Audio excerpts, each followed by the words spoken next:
और अभी अहम खबर कि एशियन हॉकी चैंपियंस ट्रॉफी से भारत ने पाकिस्तान को 2-1 से शिकस्त दे दी है। भारत की तरफ से दोनों गोल ब्रमन प्रपीत सिंह ने स्कोर किए हैं। खबर बिल्कुल अच्छी नहीं है, उम्मीद मुझे बहुत थी, लेकिन खैर क्या कह सकते हैं। कौमी खेल के साथ जब ऐसा होगा ना, तो मेरे नहीं ख्याल को ऐसा पाकिस्तानी हो जिसको ये सही लग रहा हो, बुरा ही लग रहा होगा। कल चेन्नई के राधा कृष्ण स्टेडियम में पाकिस्तान हॉकी टीम अपने जो गेम है उनका, उसमें ना सिर्फ शिकस्त से 2-4 हुई है, बल्कि अगर ये कहा जाए कि बहुत बुरी तरह हारी है तो ये गलत नहीं होगा। अब एक ऐसा तस्करा कि जब जीत नहीं सकते, ग्रीन शर्ट्स को 2-1 से इसमें शिकस्त हुई। मुकाबला ज़ाहिर है किया, लेकिन मुकाबला दिले नातवान ने तो खूब किया जनाब, और ये दिलचस्प भी रहा मुकाबला, क्योंकि इस मुकाबले में एक के मुकाबले में 2 गोल से जी शिकस्त हुई है। भारत ने पहले और दूसरे हाफ में 1-1 गोल करके बढ़तरी हासिल कर ली। तो मूविंग ऑन बात करते हैं कौमी खेल हॉकी के हवाले से, और एशियन हॉकी चैंपियंस ट्रॉफी में और जब भारत से मैच होता है तो थोड़ी परेशानी होती है। दोनों टीमें सेमीफाइनल में ऑलरेडी क्वालिफाई कर चुकी हैं। जी, बताइएगा हनीफ साहब के पाकिस्तान हॉकी टीम की कारकर्दगी की जो खराब कारकर्दगी है, इसकी असल वजह क्या है? इतनी मायूस कुन कारकर्दगी के पीछे आखिर किसकी ये शानदार काविश थी जो ये हशर हुआ हमारा? वो पाकिस्तान हॉकी जो कहीं पर नहीं है, वो पाकिस्तान हॉकी जिसके कप्तान का किसी को पता नहीं, वो पाकिस्तान हॉकी जिसका किसी को जो हमारा नेशनल खेल तो है मगर इसे खेला जा रहा है और कुछ भी नहीं है। ये खिलाड़ी जो चाइना में पहुंचे हैं, ये उधार के पैसों पर पहुंचे हैं, यानी पैसे नहीं थे फेडरेशन में। उसमें काफ़ी हद तक फेडरेशन भी कसूरवार है। वो भी एक अलग टॉपिक है, उसके बाद में बात करेंगे कि फजूल खर्चियाँ भी फेडरेशन कुछ कर रही है, मगर हुकूमत की तरफ से भी हॉकी को सुतेला बेटा समझा जाता है। नेशनल गेम का टैग तो दिया हुआ है, मगर इसमें कोई ऐसी चीज़ नहीं है नेशनल वाली, और उधार के पैसों पर पहुंचे हैं, कोई फैसिलिटी नहीं है। और उस टीम के साथ आखिरी लीग मैच खेले हैं जो कि जो ओलंपिक के अंदर मेडल लेके आई है। मगर हनान शाहिद की स्टेटमेंट बड़ी खास है। उन्होंने बोला कि भारतीय खिलाड़ी हमारे भाई हैं, मेरे लिए बल्कि खासकर वो बड़े भाई हैं, क्योंकि ये जूनियर हैं। बहुत से भारतीय खिलाड़ी से मतलब उनकी इंटरेक्शन रहती है ड्यूरिंग द प्ले, और वो बोलते हैं मेरे लिए वो बड़े भाई हैं। ये बहुत बड़ी स्टेटमेंट है, और जिसे बोलते हैं ना कि खेल के लिए कोई बॉर्डर नहीं होता। आप सोचें कि पाकिस्तानी खिलाड़ी भारतीय खिलाड़ी के बारे में क्या राय कर रहे हैं। अमूमन हम लोग बड़ा छोटा मान के चलते हैं, मगर एक खिलाड़ी दूसरे को इतनी रिस्पेक्ट दे रहा है कि वो मेरा बड़ा भाई है। आई डोंट नो कि आप लोग ये इस लफ्ज़ को क्या माने रखते हैं, बट मेरे लिए बहुत बड़ा माने है कि आप किसी को बड़ा भाई बोल रहे हैं। बड़ा भाई मीन्स बड़ा भाई, एल्डर ब्रदर, क्योंकि ये जूनियर हैं, वो सीनियर हैं जो भारत में खेल रहे हैं, और मतलब तजर्बे वाइज। इसलिए उन्होंने बोला कि मेरे लिए तो वो बड़े भाई हैं, क्योंकि बड़े हैं, बहुत सी सीख लेते होंगे, उनसे गपशप रहती होगी। आप यकीन माने ये कुछ खेले ऐसी हैं जिनका आपको कुछ मालूम नहीं है। मैं कुछ हद तक फॉलो करता हूँ। मैं हॉकी को बहुत ज़्यादा फॉलो नहीं करता, मैं कबड्डी को बहुत फॉलो करता हूँ। अब कबड्डी में पाकिस्तानी और भारतीय खिलाड़ियों की बॉन्डिंग चेक कर लें, आप हैरान हो जाए। दोनों लीग्स खेलते हैं, इकट्ठे मिलकर खेलते हैं।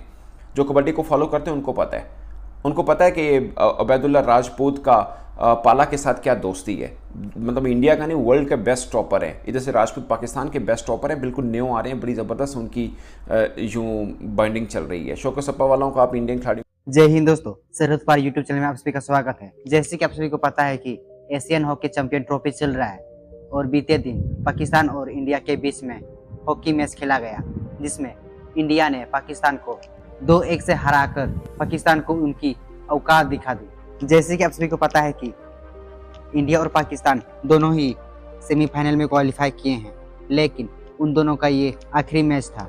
और बीते साल भी इंडिया और पाकिस्तान के बीच में हॉकी मैच खेला गया था, जिसमें इंडिया ने 10-2 से हराकर पाकिस्तान को उनकी औकात दिखा दी थी। तो बता दें दोस्तों, इंडिया हर क्षेत्र में पाकिस्तान से आगे है, हर खेल में पाकिस्तान से बेहतर है। जैसे कि आप सभी को पता है कि क्रिकेट में भी पाकिस्तान कभी इंडिया से जीत नहीं पाया है और ना ही जीत पाएगा, ऐसे ही हॉकी में भी इंडिया से जीत नहीं पाएगा। तो इस वीडियो में यही देखेंगे कि पाकिस्तानी पब्लिक और पाकिस्तानी मीडिया का क्या कहना है और क्या रिएक्शन है। तो बने रहे इस वीडियो में अंत तक। तो ऐसे वीडियो देखने के लिए सरहद पार यूट्यूब चैनल को सब्सक्राइब कर दीजिए। और आज के लिए इतना ही, मिलते हैं अगली वीडियो में, तब तक के लिए बाय, जय हिंद। खबर बिल्कुल अच्छी नहीं है, उम्मीद मुझे बहुत थी, लेकिन खैर क्या कह सकते हैं। कौमी खेल के साथ जब ऐसा होगा ना, तो मेरे नहीं ख्याल को ऐसा पाकिस्तानी हो जिसको ये सही लग रहा हो, बुरा ही लग रहा होगा। कल चेन्नई के राधा कृष्ण स्टेडियम में पाकिस्तान हॉकी टीम अपने जो गेम है उनका उसमें ना सिर्फ शिकस्त से 2-4 हुई है, बल्कि अगर ये कहा जाए कि बहुत बुरी तरह हारी है तो ये गलत नहीं होगी है। टीम ने इतनी बदतरीन कारकर्दगी का जिम्मेदार जो है वो टीम में कौन होगा? क्या क्रिकेट को हमने बहुत ज्यादा जो है वो फरोग दे दिया? इसलिए हमारे साथ मौजूद हैं हनीफ खान, साबिक हॉकी ओलंपियन और चीफ कोच। उनसे बात कर लेते हैं। जी अस्सलाम वालेकुम हनीफ साहब। चलें जी, सबसे पहले सवाल मेरा ख्याल है मैं ही करूंगी। बताइएगा हनीफ साहब के पाकिस्तान हॉकी टीम की कारकर्दगी की जो खराब कारकर्दगी है, इसकी असल वजह क्या है?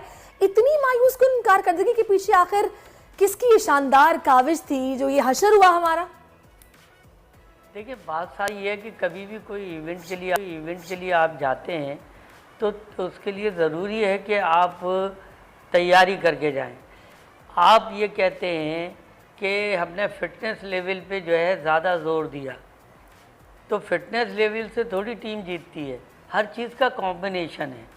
आप जब तक टेक्निकली साउंड नहीं होंगे, जब तक आपने टेक्निकली हॉकी को बच्चों को नहीं बताई होगी, या उनको कुछ चीज़ें ऐसी होती हैं जैसे पेनल्टी कॉर्नर है, आप उसमें जब तक ट्रेनिंग नहीं देंगे उनको, उसका जब तक वो कैंप में ट्रेनिंग नहीं करेंगे, टारगेट उनको दिया जाता है कि इधर आपने बॉल फेंकनी है। पाकिस्तान ठीक है, इंडिया की टीम अच्छी थी, इसमें कोई शक नहीं है कि इंडिया की टीम पाकिस्तान से बहुत बेहतर थी और काफ़ी एक्सपीरियंस टीम थी वो।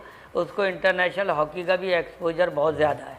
हमारी पाकिस्तान की टीम को इतना एक्सपोजर नहीं है इंटरनेशनल हॉकी का, लेकिन फिर भी ट्रेनिंग का फुकदान था और इसी वजह से पाकिस्तान की टीम जो है ना, ये हालांकि पाकिस्तान ने इंडिया के खिलाफ अच्छा स्टार्ट लिया था। जी बिल्कुल, आपने दुरुस्त फरमाया सर। अब मैं ये जानना चाहता हूं, हॉकी एक लंबे अरसे से जवाल का शिकार है। आप इस जवाल का जिम्मेदार किसको समझते हैं? हमारी क्रिकेट को ज्यादा प्रमोट कर दिया इसलिए, या क्या कौमी खेल की तरफ जो है वो हमारी ज्यादा तवज्जो नहीं है? प्लीज इसे एक्सप्लेन कीजिएगा। अगर आप इसमें तफसील में जाएंगे तो ये बहुत दूर तक की बात है।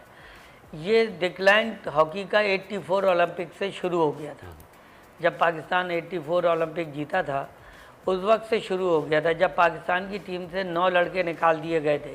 9 लड़के निकालने का मतलब यह है कि एक पाकिस्तान का खिलाड़ी जो है वो अपनी जगह 3 साल में बनाता है, तो 27 साल पाकिस्तान पीछे चला गया। तो उधर से डिक्लाइन शुरू हुई। जी दोस्तों, पाकिस्तान और इंडिया के माबैन हॉकी का मैच बड़ा बेहतरीन था, शानदार था, और India as expected they were the favourites before the match, during the match भी काफी अच्छी परफॉर्मेंस दिखाई और at the end they won 2-1। Pakistan ने पहले अपने खाता खोला था, पहला गोल किया था, लेकिन उसके बाद कोई अपॉर्चुनिटी मिली नहीं। We are talking about the first quarter of the game. उसके बाद it was all India, rather it would be right to say Indian captain Harmanpreet Singh, he was amazing. वो तो वर्ल्ड क्लास भाई साहब प्लेंटी कॉर्नर स्पेशलिस्ट है। तो and पे वो शायद अगर खुद ही ट्राई करता तो हैट्रिक भी कर सकता था, बट ही थॉट कि चलो मेरा जो टीममेट है उसको भी साथ साथ में ग्रूम करना है, तो कुछ हट के भी एक आधा रोका भी उसका प्लेंटी कॉर्नर। उसके बाद हट के जरा कुछ फैसला करने की कोशिश की। खैर, दोनों गोल इंडिया के प्लेंटी कॉर्नर पे आए हैं। फील्ड गोल एक ही आया था पाकिस्तान का, पहला और पहले क्वार्टर में। उसके बाद दूसरे क्वार्टर तक काम जो है वो 2-1 हो गया था और एंड तक फिर वो 2-1 ही रहा। एंड तक 2-1 ही। डिफरेंस देखें जो बीच में मेन नजर आ रहा है, एक तो चलो ठीक है स्किल सेट और स्टेमिना की आप बात तो करते ही हम अक्सर, और प्लेंटी कॉर्नर जो स्पेशलिस्ट है हरमनप्रीत, ये बहुत बड़ा डिफरेंस है मैच में। जो मैंने गौर किया है काफी अरसे के बाद, ये जब वो न्यूजीलैंड से हार गए थे मैच पाकिस्तान वाले, तो उसके बाद तो मैं ये पहला मैच पूरा लाइव देखा है। जो हारे थे डायरेक्ट क्वालिफिकेशन ओलंपिक्स की, वो वाले मैच की बात कर रहा हूं। तो ये पूरा मैच मैंने पहले मिनट से लेके आखिरी मिनट तक, 60वें मिनट तक ये मैच देखा। तो उसमें जो एक बात काबिले जिक्र है, जो नोट है, कि वो जो स्किल सेट है ना इंडियन कैप्टन हरमनप्रीत सिंह का, उसको कोई पाकिस्तान की तरफ से मैच नहीं कर सक रहा। दोस्तों, भारत ने पाकिस्तान को एशियन हॉकी चैंपियनशिप में आखिरी लीग मैच में 2-1 से शिकस्त दे दी। इसमें 2-3 चीजें हैं जो बहुत खास हैं। एक ये कि पाकिस्तान का भारत के साथ इस हार को भी हम बुरी हार क्यों नहीं कहेंगे। दूसरी ये बात कि पाकिस्तान हॉकी के इस वक्त जो हेड कोच हैं, बहुत से लोग हम क्रिकेट को फॉलो करते हैं मगर इस कहानी से हम बहुत आगे जा सकते हैं। वो कौन है? और सबसे तीसरी और सबसे अहम बात, हनान शाहिद पाकिस्तान हॉकी के खिलाड़ी, जिन्होंने एक दिन पहले भारतीय खिलाड़ियों के बारे में क्या बात कही थी, वो जानना बहुत ज़रूरी है। और वो दोनों तरफ के फैंस के लिए बहुत जरूरी है, क्योंकि हम लोग क्रिकेट को फॉलो करते हैं। मैं हैरान हूँ कि ये बात इतनी फैली क्यों नहीं है। ये बात बहुत फैलनी चाहिए थी। हनान शाहिद की अगर किसी ने टॉक देखी हो तो पाकिस्तान के 1-2 क्रिकेटर्स के अलावा बाकी सबको आप इकट्ठा कर लें, उनसे ये बेहतर बोले हैं। इंग्लिश देखें, उनकी फ्लुएंसी देखें, मतलब कॉन्फिडेंस लेवल देखें। वो छोटा सा क्लिप मैं आपको दिखाऊंगा, बल्कि मैं ऐसा करता हूँ पहले आपको वो छोटा सा क्लिप दिखाता हूँ, उसके बाद हम बात आगे करते हैं। The friendship between the players is fantastic, like they are our brothers. My especially big brothers are playing in the Indian national team. दोस्तों ये हनान शाहिद हैं, जो लोग थोड़ा सा भी हॉकी को फॉलो करते हैं, ये हीरो बन रहे हैं पाकिस्तान हॉकी का।